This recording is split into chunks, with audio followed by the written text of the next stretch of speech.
ও কিচ্ছু জানে না। তখন ব্যাসদেব গোস্বামী জ্ঞান ফিরে উনি চলে গেলেন।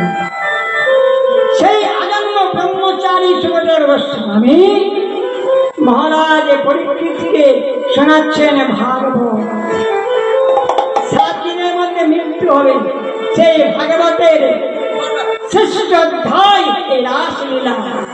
দেখুন রাসলীলা কেমন জিনিস। আর আমরা পদে পদে মিথ্যা কথা বলে যাই, আর এক করে আমি প্রমাণ দিয়ে দিয়ে গানটা। এবার দেখুন সেই রাস মানে রসের সমন্বয় রাস, আর ভাঙবো না বেশি কিছু হয়ে যাবে। রাস রয়াকার যন্ত্রস রাস, রয়াকার তলব্যস রাস, রয়াকার মূর্ধন্যস রাস। রয়াকার মূর্ধন্যস রাস মানে হচ্ছে অস্ত বলগা বা ঘোড়ার লাগাম, আর রয়াকার মূর্ধন্যস রাস মানে অস্ত বলগা, আর রয়াকার তালব্যস রাস মানে হচ্ছে ধানের রাস, চালের রাস, স্তূপাকার। আর রয়াকার যন্ত্রস রাস মানে হচ্ছে গোবিন্দ আমার যে রাস করেছিল সেই রাস। আর রা মানে শব্দ, স মানে কৃষ্ণ।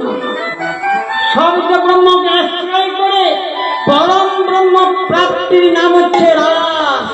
সেই রাস্তার সঙ্গে পরমাত্মার যে মিলন, সেইটা হচ্ছে রাস। এই রাস গান করতে করতে আমার এখানে যদি আমি মারা যাই, প্রাণ বিয়োগ হয়, তাহলে জানবো আমার রাস গান করা সার্থক হলো বাবা। হরি বল, হরি বল, হরি হরি। এখানে অনেক তালব্য আছেন, অনেক গায়ক বাদক আছেন। দয়া করে আমি একটু তালে গান করছি, মানে ভালোবাসেনি বলছি। কেউ যদি তালটা কি করে জানেন তাহলে হাত দিলেন।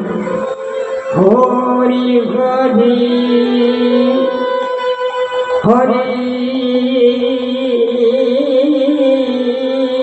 বলে কবে আমার প্রাণ যাবে। হরি হরি হরি বলে ও জনম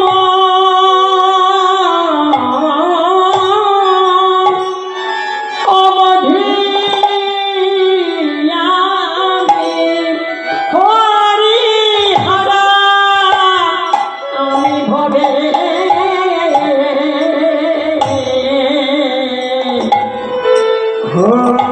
হরি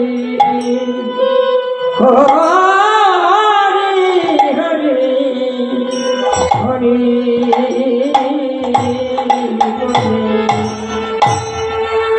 বলিতে বলিতে হরি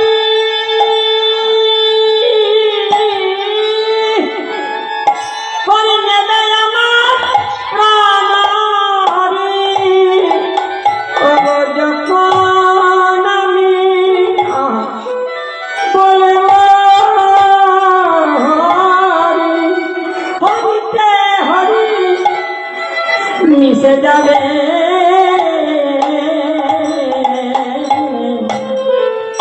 মিশে যাবে যাবে।